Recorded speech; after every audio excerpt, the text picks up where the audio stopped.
Recording in progress. Hey, all the brainiacs and listeners out there in the world. Welcome back to The Broken Brain. It's your host, Dwight, here again with you for your dose of mental health, wellness, and just aw shucks goodness today. We're going to talk about a really cool topic today, which we're going to get into a little bit of how to find and identify what is going to be effective and healthy treatment for you or those you love, or really anyone. So I am really excited to be able to talk today to Marsha Stone, who is joining. Marsha's the CEO and founder of Foundation Stone, which is a network that's focused on helping individuals and their families with mental health, substance abuse, addiction, and just co-occurring comorbid disorders anywhere across the U.S. Marsha has been working in this field since 2011, or maybe that's just when you started the foundation. I'll let you get into that, but and exciting. It's also exciting. You're one of the really few female CEOs in this corner of the industry, which is an exciting thing as well, and obviously a lot of great accomplishments that we'll get into. So, hello, Marsha. Welcome. Hello, Dwight. Thank you so much. Thank you for having me. This is an amazing podcast, and I feel really fortunate to be asked to be on it. So thank you so much. Oh, thank you. That's really nice. That's nice to hear. Always, one of the things I love about podcasts is having one gives me an excuse to talk to cool people. I don't just sound like a weird, crazy person calling up and saying, "You're going to talk to me," or whatever. And also with all the different agencies and different connections that we have out there, great people sort of even just fall in my path, and it's a really cool thing. What can you tell people a little bit about yourself, and how did you get into this sort of crazy business of ours? That's a great question. And then I have a question for you. I want to ask you, how did you come up with the name of your podcast? Because I think it's really cool. But we can save that for later. Oh, either way, I'm good. Yeah. Oh, yeah. Okay. All right. You go ahead.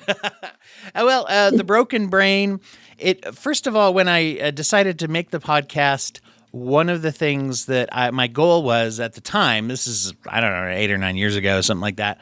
A lot of the ones, nothing against y'all out there, and I won't name any because there weren't very many mental health based podcasts, and they did tend to be a little more academic. That's a good way to say it. There we go. More academic sounds better than dry, but which I would never say that. Never. Anyway, but I wanted to bring something they were great. There were some great ones, but they were just more in that textbooky way. And I was trying to come up with a name that actually conveyed, this is going to be kind of fun. And obviously, hopefully people know coming in, and if you listen to the show, you get the idea that there's nothing broken about anyone being neurodivergent, having addictions, or just even being a consumer, an advocate, or being interested in mental health. Nothing about being broken. The key behind it was its alliteration, and I hoped that it sounded snappy. But on the other hand, as I put a lot of thought into whether or not to pull the trigger on it, because I didn't want to convey a sense of being broken, but I thought those of us that struggled, myself included, we kind of have that identity. And also, it was sort of a takeoff of the old phrase, blow your mind. But that's why I'll say periodically, we'll have some cool topics to break our brain around. Right. I like that. So anyway, so that's where that comes from. I love that. And it's funny because, part of my story is when I first started to struggle with my own alcoholism, my own addiction, this was 2002 when I first started going to treatment. In 2008, I sort of, got it, and very grateful to have been in recovery ever since, free of any substances.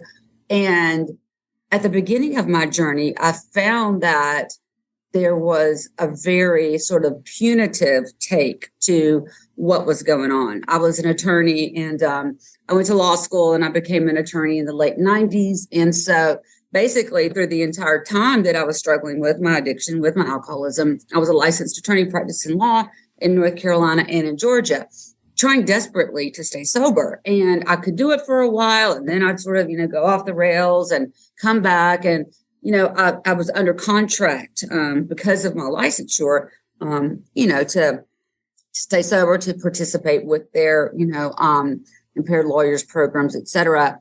And when I would relapse or when I would sort of stumble, it was, I was in big trouble, right? Which is not to say that I shouldn't have been in trouble, because obviously, my impairment was affecting my clients, was affecting, people that I was supposed to be helping, et cetera.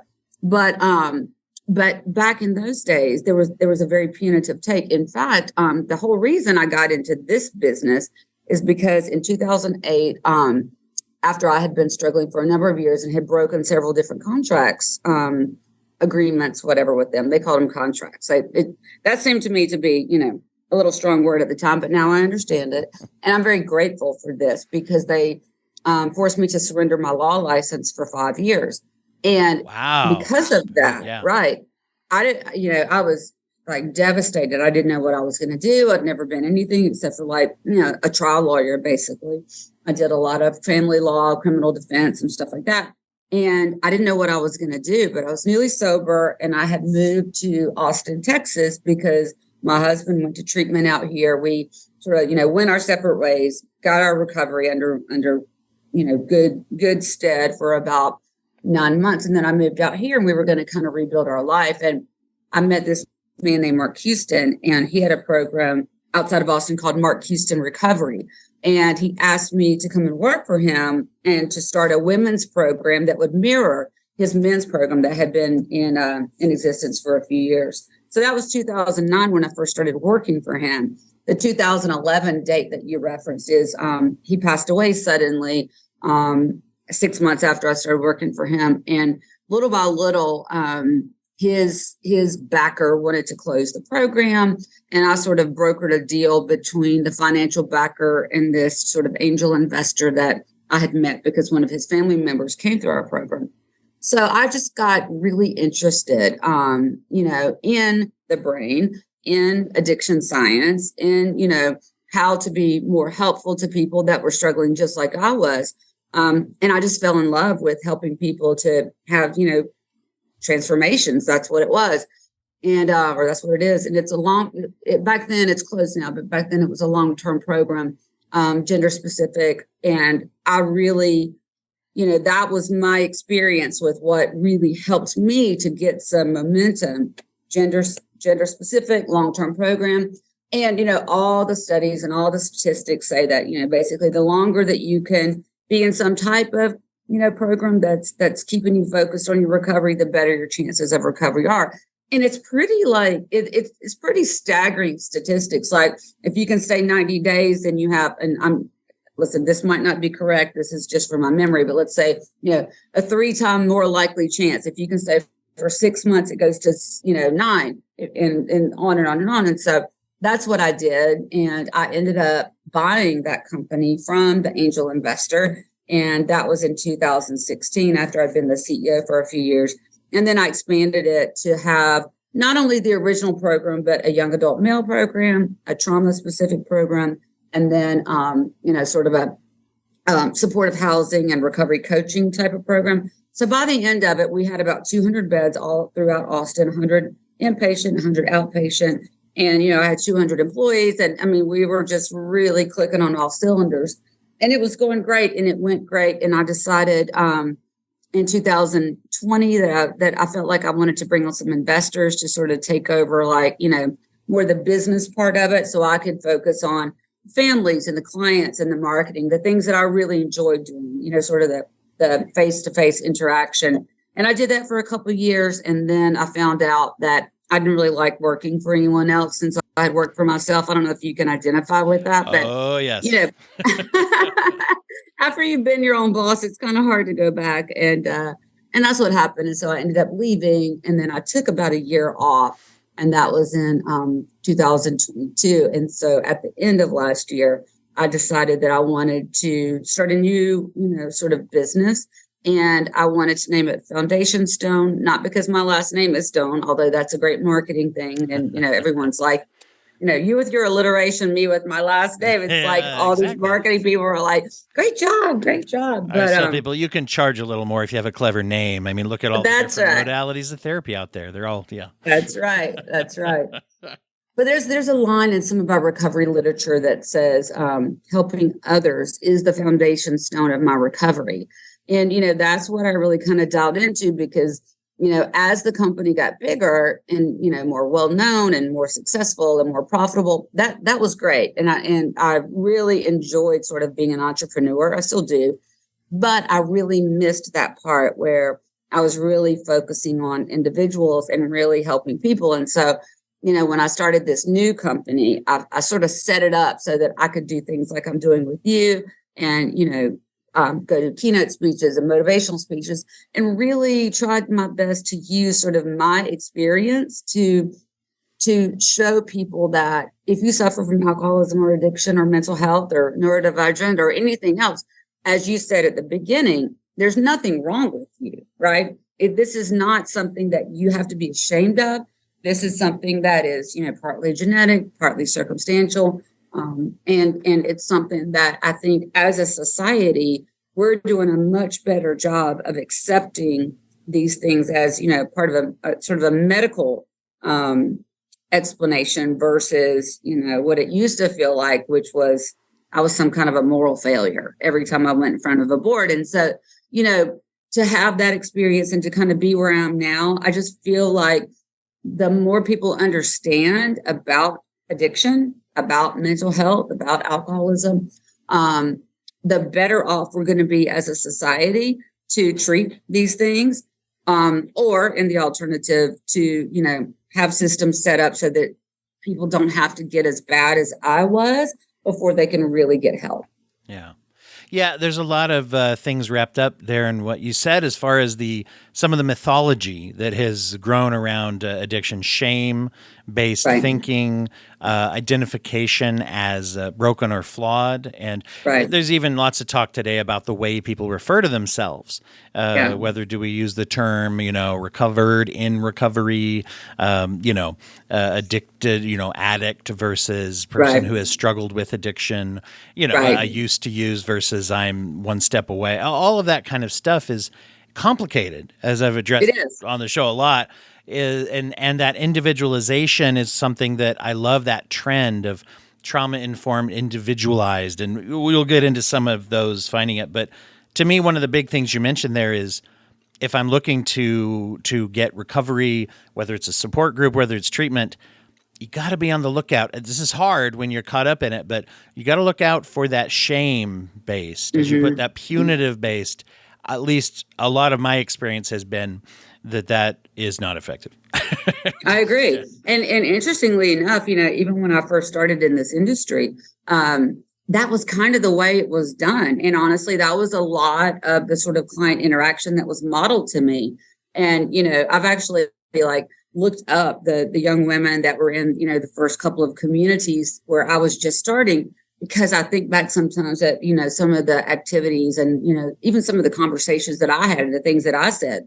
And, this was before I really went and became, I went back and got an LCDC in Texas and, really learned the language and learned a lot more about, sort of human behavior and what approaches work and what leave, deeper cuts. And I've gone back and talked to them, and I guess in some ways you could say made amends to them. But they were all basically like, Marsha, you're remembering it wrong. It was exactly what we needed. And, they're probably saying that to spare my own feelings. And, while I appreciate that, I think one of the things that's important for me to talk about is sort of my own personal journey in the field, in my education, in the way that I've approached patients, and to remove that shame part, to remove that sort of strong confrontational style, because I don't really even know why that ever seemed like a good idea to me personally, because I know that no one was more ashamed of my behavior than I was.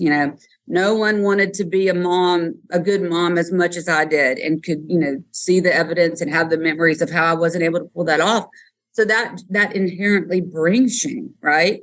And so the opposite of that is information about this illness, about genetics, about sort of brain cycles, trauma, early childhood, adverse experiences, and to really sort of, bring that to the forefront and say, we can have a conversation and hold someone accountable for their, actions but it doesn't have to get to the point like, the old saying, like, you did something bad or you're bad, right? And to really get to the place where we're pointing toward, you did something bad when you were under the influence. And let's talk about that and why that happened and how you feel about that now. Because the thing that brings us back to relapse and drinking more than anything is shame. Mm-hmm. Yeah, and I think that we carry that as professionals, that shame gets carried in, and that's where we're vulnerable. And on the consumer side of things, right, it's good to watch out for this. But I think some of the shame-based programming, I mean, addiction has always been wrapped up with this morality because of behaviors. And just like any kind of mental illness, I mean, it affects how we feel and what we do. And those are usually the ways that we assess, how am I? Am I a good person? Am I not a good person? And, maybe even more so as we come to understand different things about choice making and accountability, there are diseases that we're talking about that influence the choices people make to the degree where, there's a balance of for me, and I'll be interested to see what you think about this, the line between appropriate accountability and shame, right? Of being like, I'm a bad person versus I got to clean up I do have to clean up the messes. That's right. Even if they're not what would you say, fault versus blame. This is why people think therapists are crazy, is when we tell people like, well, what good does it do to find blame?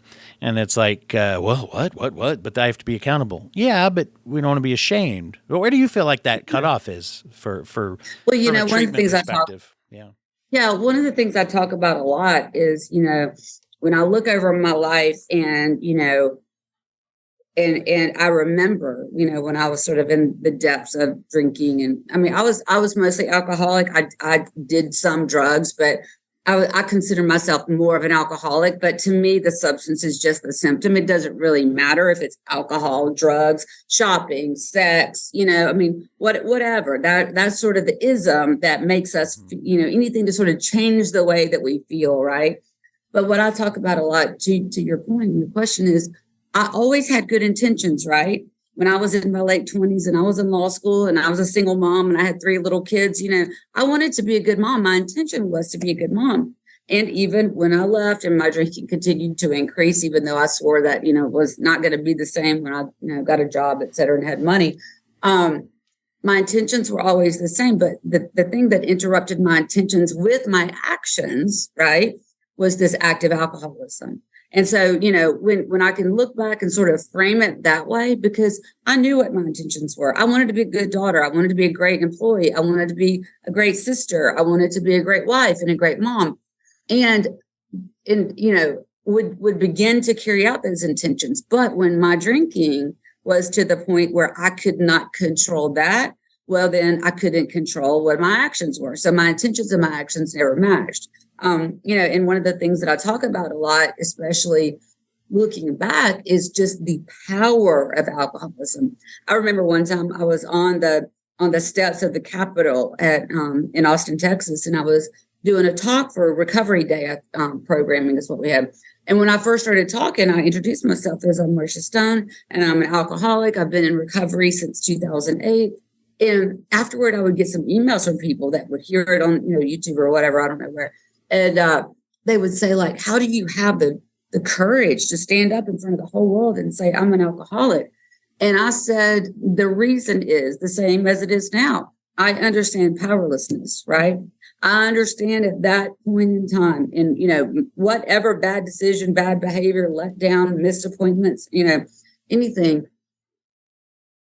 I did not have the power at that time to do it any differently. Well, what does that mean? Well, some people don't agree with this, but, my personal, sort of approach to this was to admit that I alone did not have the power to do what I wanted to do, which is stop drinking and be, like I said, a good person, mom, And so when I got to the point where I was ready to really sort of surrender that and to begin to look at, what is this thing that I need to do to be able to gain power to be the type of person that I want to be. And for me, it had a lot to do with cleaning up, like you said, and, some simple practices to sort of stay tuned into myself, tuned into, whatever power I wanted to be associated with. And also the most important part for me is to take all of that sort of self-focused thinking and behavior and shame and turn it toward being helpful to other people, to really practice other-centeredness. And for me, that has been the path that has worked for me for the last, 15 plus years. And certainly there's plenty of other ways to do it. But when someone asks me the question, like, how are you not ashamed to say that you're an alcoholic on a podcast or on YouTube or in front of an audience? I say, because I know my truth. And I know that, at the time when anything happened that was illegal, immoral, against my own value system, that I was doing the best I could at that time. And now that I've gone through this process and I've really begun to understand myself and my life and others better, and sort of, God, the universe, spirit, whatever you want to call it, to be further aligned with that has given me the power that I need to be the woman that I always wanted to be, and to really have the sort of dignity and grace about that I can say that was then, and I have no shame about that. And I'm very grateful for that. And this is now. One of the greatest lessons I learned about addiction actually came from just a one sentence statement. I was at a drug court graduation ceremony. That's terrifying. Yes. Yeah, it was. And it was a client of mine who was graduating, but it wasn't them. I thought you meant for yourself. Sorry, go ahead. No, I was. Thankfully, man, that's a tough program. And when I worked with I worked. I know I didn't have to do that. That's what I was saying. That's hard. And my hat's off. I mean, that's like anybody who's done that out there. That's like getting a degree in recovery by the time you're done. But one of the people that was graduating, not my client, although nothing against my client's wisdom, but this person, they let him say a few words. They let everybody say a few words. And she said that her turning point was when she learned that being addicted was nothing to be ashamed of. And that's that one sentence. I already believed in the dangers of shame and things, but it just summed it up in a way that I was like, a lot of people wouldn't, even after everything they've been through.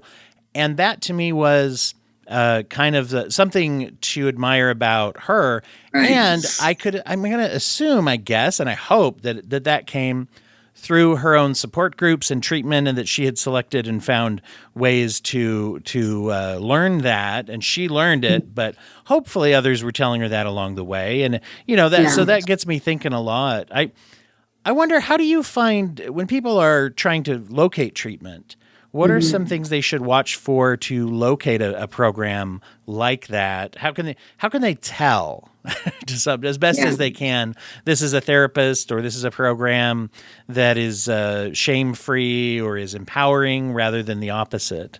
Do you have any ideas how people, how do they select that?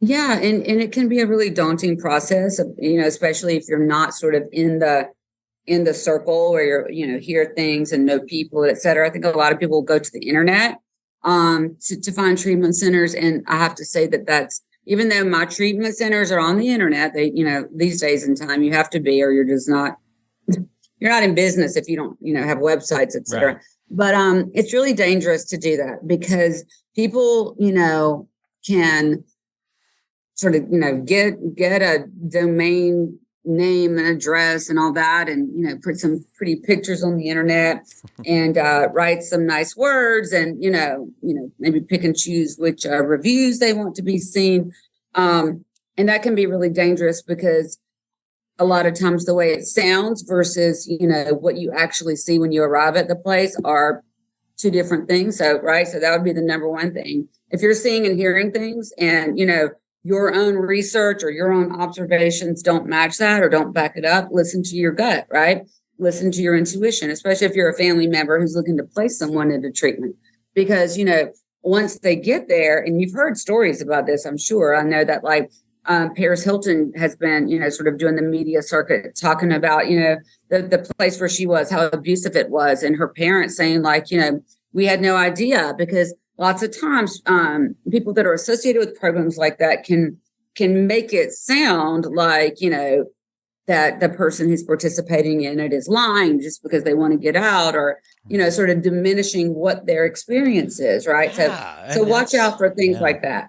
Yeah, I know that, and it is hard. That's one of my big conundrums there sometimes is, when you don't know, it would be great to be in like the break room or in a staffing meeting, which of course be highly inappropriate for a consumer or someone to be in that setting. But I remember hearing colleagues, especially when I worked in, frankly, community mental health, and I worked with, some wonderful professionals, but also some very, let's say heavily laden, burned out professionals too. Mm-hmm. And I heard people, people would say things, especially because we worked mostly with the correctional system, where it's like, oh, how can you tell if an addict is lying? Their lips are moving.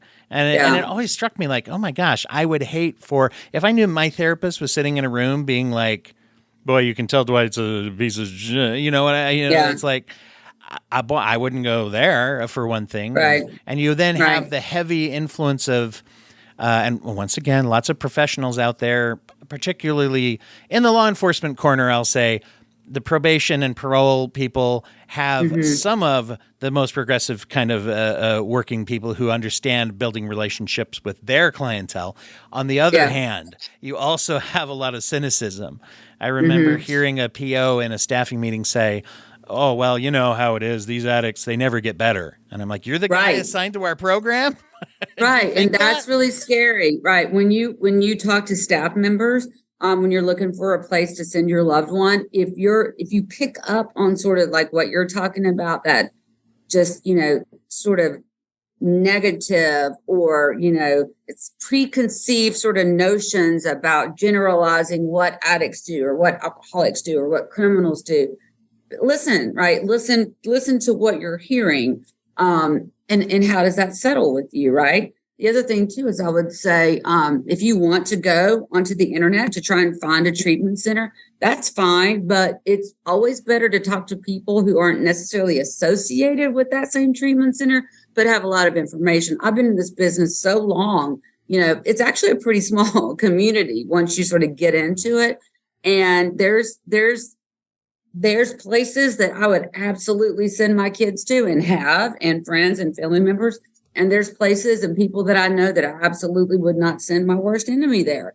And, as my mother used to say, the way to be objective about anything is like, none of these people are paying my bills, right? So I don't have to be beholden to whatever that sort of party line is. And, to be able to get, my point in saying that is to be able to get recommendations for where to send your loved one to treatment, talk to a professional who's not biased, who has, doesn't have a dog in the fight of, where your loved one is going to go. And what you'll begin to hear is themes, right? You'll begin to hear themes, and certain names will always come up as, sort of like the best of the best, the people that have been around for a long time. I was going to say in business for a long time, but that kind of negates my new program. But I've been in the business for a long time, right? And, and that's one thing even now that, when I get referrals from people that I work with for a long time, lots of doctors, therapists, et cetera, don't want to refer to treatment centers unless they've been there.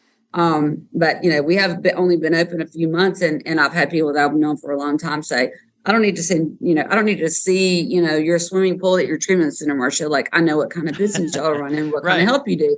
And that means a lot to me, right? Because that speaks to the sort of credibility of the people that own it, the people that work there, and frankly, clients that have been through the program. Mm-hmm. I looked the other day on our website reviews and stuff, and I was really looking to see if something had been added to the website that I asked the SEO people to put on. But I saw that we had a bunch of really good, nice reviews. And that means a lot to me, which reviews aren't everything, because if someone comes to treatment and they relapse and they're in trouble, it's got to be somebody else's fault, right? It's funny. It's a funny aspect to our industry where, you can see, and I know a nurse practitioner who does psychiatric med things, and he's very, very proactive about asking people, even if anonymously, to leave a review here or there, and here, But there's a lot of programs that can be a double-edged sword. It definitely can, and you can. Yeah, I think when you look at that,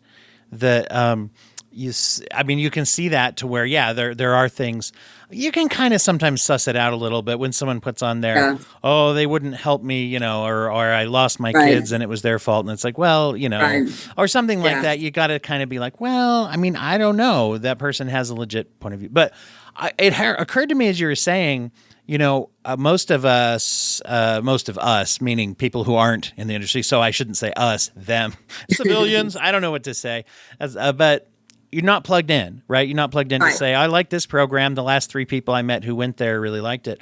However, a couple of sources that you go to who might be plugged in would be perhaps your doctor or at least the team of doctors at your clinic, even if it's just a phone call to the frontline staff. If you can't, if you whatever reason you can't get in or don't have a clinic, your doctor, your therapist. And that's the thing too, is finding a therapist on an outpatient level, and asking them what treatment programs do they like. Even if, if someone called me or someone, and I don't know anyone really who would say no to this, and said, hey, I would just want to come in for a session or 2 to brainstorm about where to go for treatment, and you can help me pick. Yeah.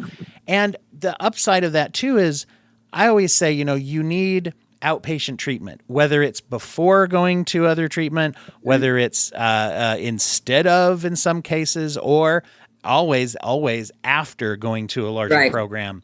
Whether it's through that program or with someone else, you need to have something to step down. And so it's great to make a relationship with a good therapist anyway. So, but those are some sources people who probably and if you don't have that, and if you don't have that, you can ask around to who in our community has been in recovery for a long time, right? Because people, once you've been in recovery for a long time, you meet people in either 12-step rooms or just recovery day rallies, whatever. And a lot of people that are in recovery are kind of dialed in to where the good places are around them. But, even if you find, I'll say this last thing, even if you find a place on the internet that you're like, this is amazing, that's great. Plenty of people find our places on the internet, and I don't ever want to poo-poo that. But I would say, when you call the admissions person, listen to what they're saying, make sure that what they're saying matches what you have read, and, maybe find one other person. You can ask people when you're calling about treatment, hey, do you have any other alumni or families that would be willing to talk to me? And usually they'll say yes. If they say no, that's a red flag. Yeah. One thing I've noticed too is that the programs that tend to talk to you, even if you don't go there, and the longer they'll kind of keep you on the phone or answer questions, even general questions, that's a really good sign as well. I'll say one more thing. If they start asking you about your insurance within the first 5 minutes of the conversation, run like hell. It's funny that you say that. I actually removed from some of the intake and pre-intake, like whether there's a forum on my website or kind of those questions. I started a few years ago to just wait and see if someone brings it up, because it's like, it's kind of, it's their deal. And when it gets down to it, if it's like, okay, we're doing some housekeeping after we've already talked and we've set up and whatever, in private practice, I do it all myself, right? So I have to have I do have to have the conversation about payment. But I'm with you. Yeah, I don't like to bring that up unless they do, until we're at a point where it's like, okay, you're going to get a bill if it turns out you're thinking that your insurance will cover it and you don't know if I'm paneled or whatever. Right. Like I said, we do have to have it, but the more upfront and earlier it is not a good sign, in my opinion. Yeah. Right. Exactly. I mean, listen, I've had many conversations about this. There are some people that say, if you're in recovery, you shouldn't be in the business of recovery. I disagree with that completely, because my experience is that my own journey here is honestly like one of the very best attributes that's a part of my, history and story and understanding about other people's struggles. And, everyone has to pay their bills. Of course, we understand this. And frankly, the business that I had before became a very successful business. And I even did a talk about this issue at like a leadership conference in Aspen earlier in the year. A lot of people that are sort of in the treatment business have this like martyr syndrome, right? And that's their stuff.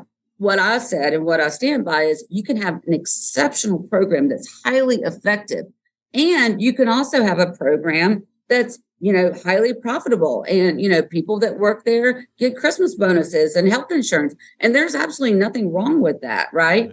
But to your point, if in the first 5 minutes they want a picture of the front and back of your insurance card, that's a red flag. It just is. If you haven't had the type of conversation with their admissions person or their screening person that you feel like that this might be a good place for you to go or send your loved one, and then you get to the conversation about how this will be paid for. Is it covered by insurance? Is it nonprofit? Is it cash? Whatever it is, you've got to have that conversation, but just use your own intuition. Is kind of what I would say about that. Yeah. Yeah. And you get that, and kind of something we sort of touched around too, that I have a couple of thoughts about is, community support groups. Number one, that's a great place. Even if you're not into the 12-step thing or you don't get something from it, if you drop in, that's a good source to kind of ask around about treatment programs and things. Yeah. Say, who's been through this and how did you feel like you were treated? The other side of that too, and I try to balance that out on the show. We have a lot of harm reduction is one of the most accepted and widely discussed things, nowadays. And I find with therapy, there's almost always some element of that because if you're client focused, right? But so the 12 steps take a beating sometimes nowadays. And, just like any organization, probably some aspects of it are more deserved than others and some are undeserved. Right. But anyway, I think that knowing what those things are is very important. A 12-step group or any support group of non-professionals is a support group, and it does some wonderful things potentially. But I find because you need a community, right? Exactly. Yeah, you do need. Addiction is so isolating. Yes. That was at least my experience. Like I forgot how to go out to lunch with my friends and laugh. It's just like such an isolating thing, and even if you don't want to do 12 steps, I have no opinion on that whatsoever. But you I did that as part of my journey. Yeah. But if you don't want to do that, great. Go to recovery, community yoga on the lawn in the park.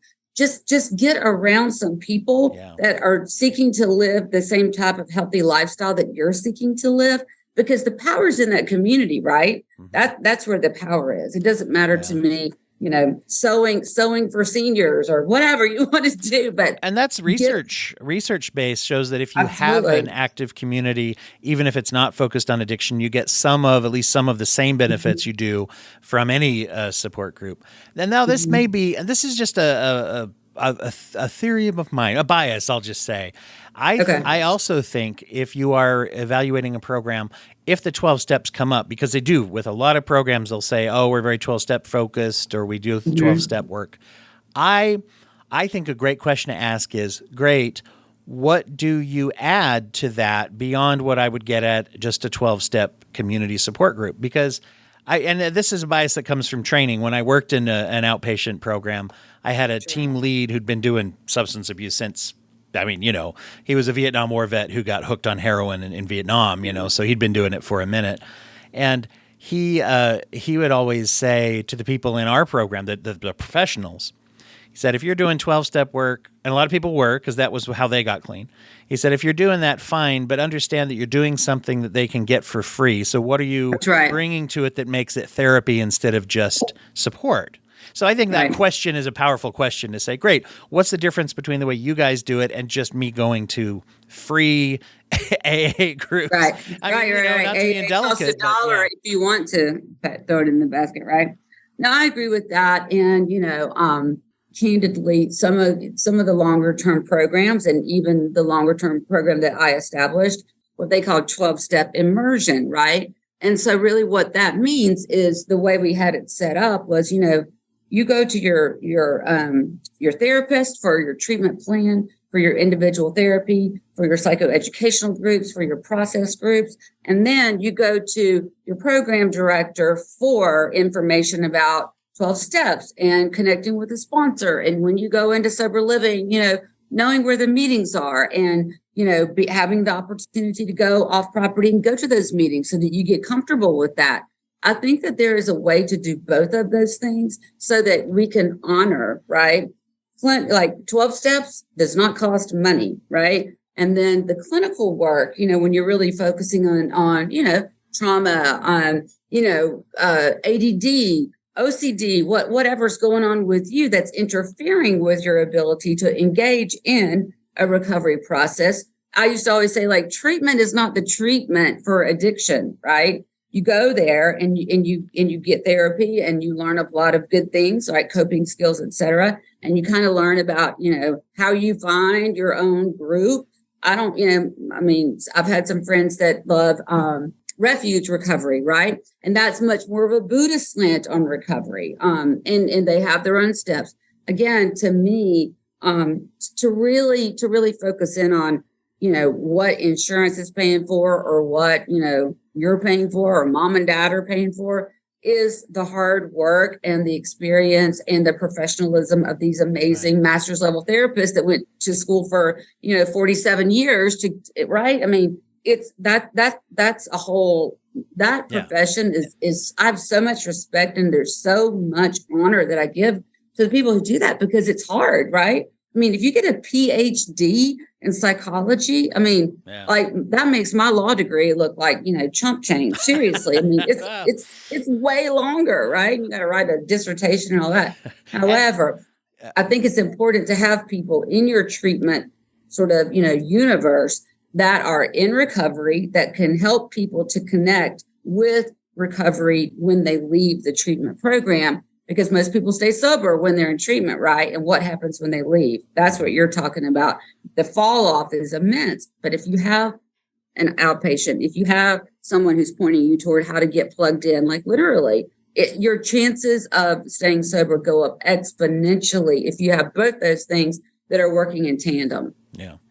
And as you're saying that too. Sorry, I was on a little soapbox there. No, you're great. That's it's important. It's an important question what you had. Well, and that's where we're at too. And I will say too, I feel like I don't know why this popped in my head, but I just want to emphasize too for people, just the same as if the professional's throwing price at you right out the gate, you be careful. On the other hand, you also, as the consumer, if that's a huge potential barrier or very important in your treatment, you as the consumer should feel free to ask whenever, if it's the first most important thing to you and you have a limit, you know what I mean?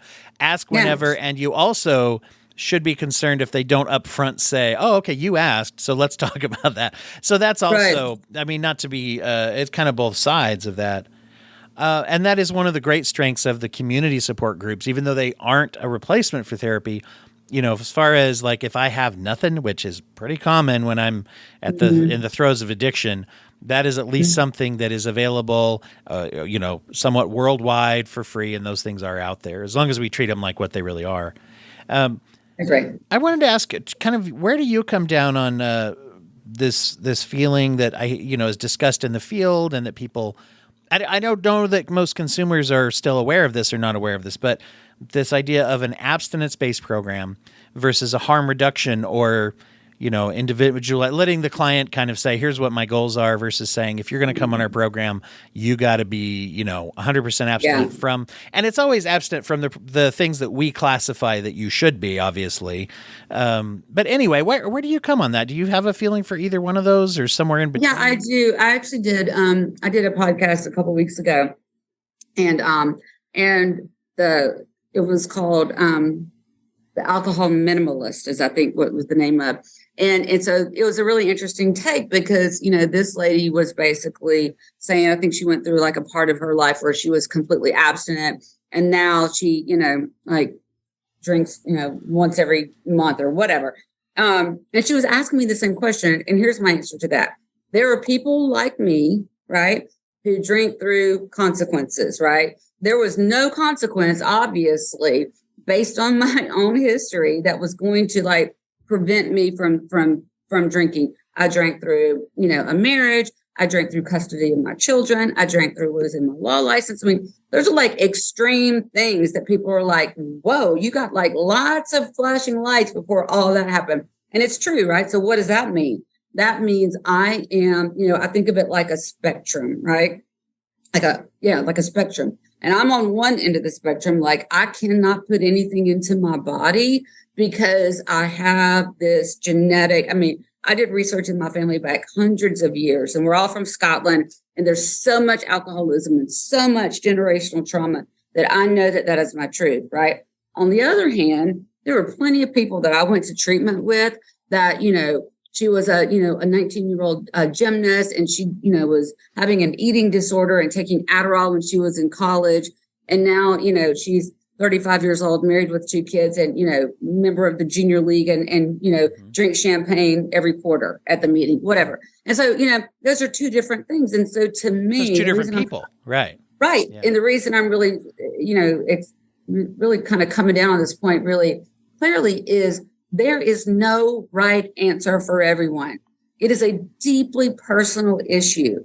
And I don't mind saying, like my experience, because I mean, how many times look at me, I have like blonde hair, everybody says to me, like, you don't look like an alcoholic. And I'm like, right. And there is another problem because I clean up well and I could convince everybody around me that I didn't have a problem. So, let me tell you, it doesn't matter if you have blonde hair and blue eyes, doesn't matter if you have black skin and brown eyes.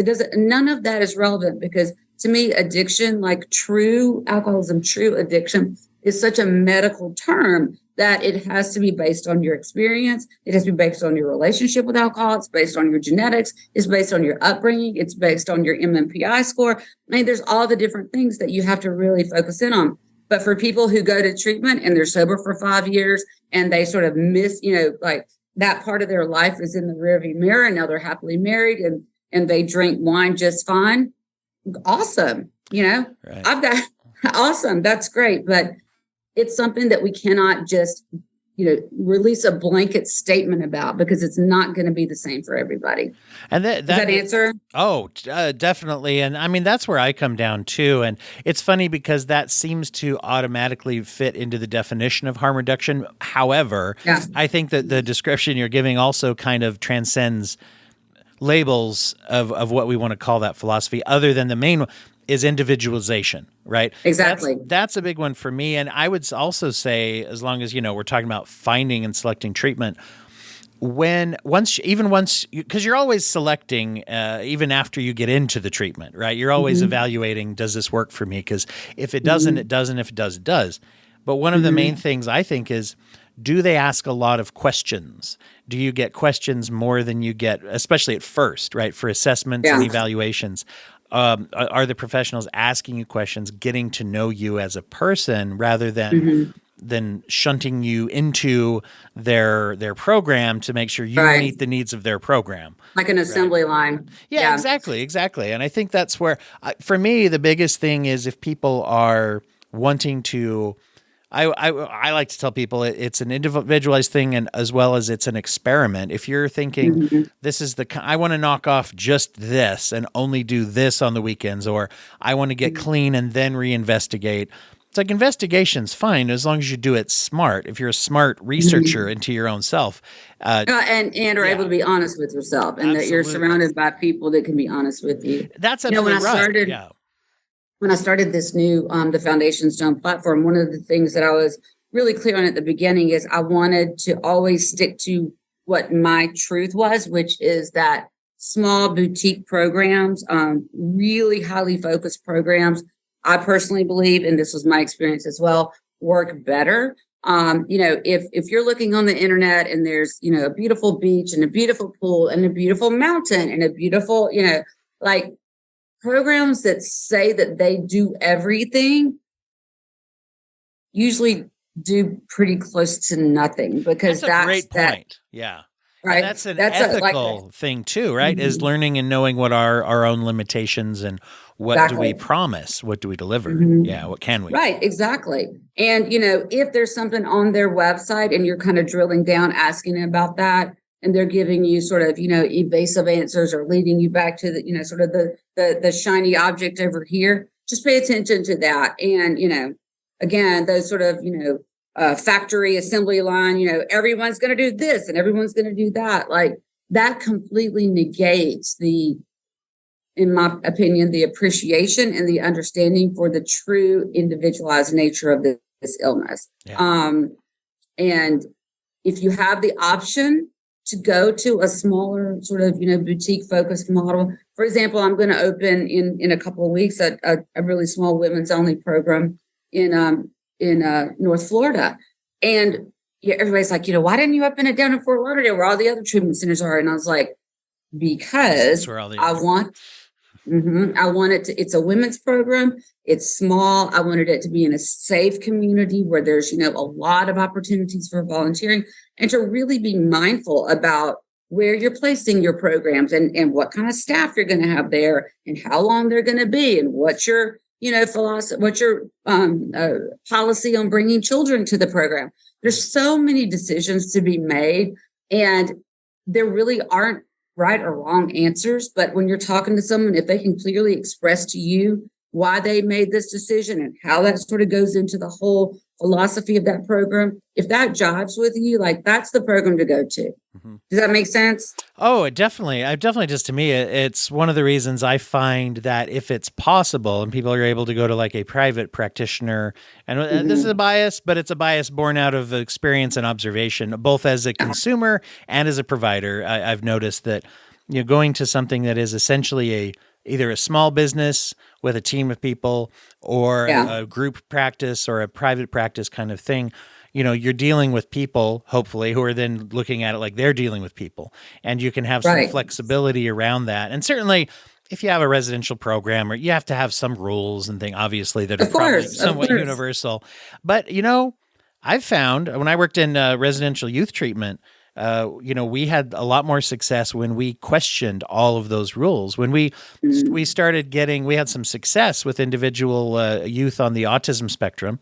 And so anyone who entered the system that we were in went to us, right? And we noticed that having rigid rules around what you thought was normal, everybody sit down, the whole group. For example, we started saying, a couple of our kids need to be able to get up and walk around. So we'll kind of shape that and say, here's where you can walk and lean on this wall, or, and prepare the staff, or if you're running a group, what's the difference between accommodating someone's abilities and and disrupting the program. And sometimes we can be a lot more flexible than we think we can, if we really think about it. Yeah. One of the things that I always did when I was, running the larger organization that I talked about at the beginning, every client that came through, we did an exit interview, right? And the alumni department would come and do an exit interview. And, years after I was able to really interact with every client and every family that came, because it got too big, right? I mean, that's just the truth of what happens. But I read every single exit interview, because that was an opportunity for the clients to talk directly to me, to say, how was the food? How was your bed? How were the outings? And you could get a lot of really incredibly useful information by someone who has actually been through the program that you're running or working for. And if I hear professionals talking like negatively about something like that, or dismissing that, that is another red flag to me. Because if you can't, it's kind of like, if you want to take credit for the accolades, then you have to take responsibility for the complaints. And that's the way that I've always looked at those situations, because no program is perfect. No therapist is perfect. But, a program that's willing to kind of listen to feedback like you're talking about, and not sort of do, well, we've always done it this way. Oh my God, that's like kryptonite to my brain. That's a bad reason to do anything, right? It's not. What? Think of all the awful things. Have you seen an insane asylum from the 40s? Like, thank God we don't keep doing it the way we've always done it, right. Yeah, think of all the awful things people justify by saying that's just the traditional way of doing it. I've watched like documentaries and stuff, and it's like, oh my God, and if it weren't for disruptors, right? If it weren't for people that were willing to challenge the sort of status quo, nothing would change. And so, I'm really proud that, the places that I have, been a part of are open-minded in that way and willing to change. And frankly, I think that starts at the top. Mm-hmm. Yeah, I've been fortunate enough. I'm a producer and a co-host of a podcast run by the Wiseman Method Detox Center in Los Angeles. And the Claire Wiseman, who's the one who started the program. And it's a small program. One of the reasons I gravitated to help them with their podcast was that they are that kind of small, flexible agency where they do detox, rapid detox, and some aftercare and aftercare planning. And and they're very open about it. That's what we do. We're not, we're not going to, you need to have aftercare. That's not us. And, That's they great help with that though. kind of thing. But one of the things I like is that Claire's, one of her philosophies is that we loved in our industry, unfortunately, we love to blame people for failing treatment. And oftentimes we really should say, how did treatment fail them? Amen. Right. It's true. It's true. Yeah. Oh my gosh. I could tell you, I could talk for hours about the stories that I've heard from clients about places that they went to before. And, listen, I have to assume that on any given day, people are doing the absolute best that they can or what they were taught to do. But I am naturally drawn to disruptors, right? I'm naturally drawn to people, like the woman that you were just talking about, who's asking the questions and saying like, who failed? Who failed who here? And the last thing I'll say is, one of the things I've always focused on, when you look at the different programs that I've started, I always say, like, I build to the need, meaning that I have a clear idea in my mind of what the specific need is that's going to be addressed by this program and this curriculum. Whether it's, young adult males or, like the one that we're doing now, like, all women, 15 beds, like really small boutique focused programming. And if you can find something that looks or feels like that, or like the Wiseman method you're talking about, people that actually know what they're doing and they stick to it. Because I think what happens a lot of times is people get, oh, we're going to go ahead and add a detox to our program because detox pays $2,000 a day from Blue Cross Blue Shield. Bad reason. No. Bad reason. Absolutely. Well, this has been not only fun to talk to you, but I feel like very important episode, important information for people out there, because this is a reality. We're trying to find how to be healthy, essentially, and how to care for ourselves and those we love. And I'm just so appreciative of you taking the time to talk about it. I like to give everybody a chance to tell everybody how they can learn about what they're doing and what projects they're up to. I always also ask people to share with the audience if they have a nonprofit or a charity that they hold close to their heart. Certainly it can be connected with addiction and what we're talking about, but it doesn't have to be. Do you have anything like that speaks to you? I do. I do. Yeah. One of the things that happened early on when I said that the man that I was working for passed away suddenly, his name was Mark Houston. We were able to start the Mark Houston Scholarship Fund. And I still manage that fund, and it's, fully nonprofit qualified. And, we usually do a fundraiser a couple times a year, and we supplied with our 501c3 number for your tax deductions, but all that money is used to help people have the resources to go to the treatment that they need. And not the treatment center that I run, in any treatment center all over the country, we've supplied hundreds of thousands of dollars over the year, direct to consumer. And I'm really proud of that. So the Mark Houston Scholarship Fund. And my personal website is my personal email is marsha@marshastone.com. You can find me at www.marshastone.com. And all the programs that I'm involved with are on there, as well as the Scholarship Fund. And if you can't find it, just send me an email and I'll get right back to you and help point you in the right direction. Wonderful, wonderful. Well, this has been once again a great episode, a great program. I want to thank everyone out there for listening. And a couple of just quick mentions for people coming up on the end of August 31st. We're going to be doing the second annual. See, if you say annual and then you do it twice in a row, it's annual, right? That's right. The second annual live broadcast for International Overdose Awareness Day on August 31st. I'm going to be doing a live broadcast with different guests and segments. Last year was I think it was about 5 hours by the time we were done, but I'm going to be live streaming for that. I'm just going to tell everybody that the platform I use doesn't allow me to set up a link very far in advance, but the link is going to be published so that not only will you be able to watch it, anybody can click on that link and join and come on as a caller, verbally or audio or whatever. If you turn your camera on, that's great. Love to have anybody who's a listener on as a guest and participant as well as some segments that are going to be part of that for overdose awareness and addiction recovery and health. That's coming up on August 31st. I'll just tell everybody, watch the socials, facebook.com/breakabrain, @breakabrain on Twitter or X or whatever the hell it is now. And, or whatever it'll be by then. Maybe that won't exist. Who knows? And also Instagram @Brainiacs Ahoy. And so you're going to see some announcements coming up about that as well. And as always, you can support the show by going to patreon.com/brokenbrain or buymeacoffee.com/brokenbrain for a one-time donation. It really is very helpful. And thank you so much to you patrons that help this program to do more and more. Marsha, thanks again for being here. Really appreciate you. Absolutely. Thank you for the opportunity and for your questions and for your candor. I really appreciate conversations like this. It's been a pleasure.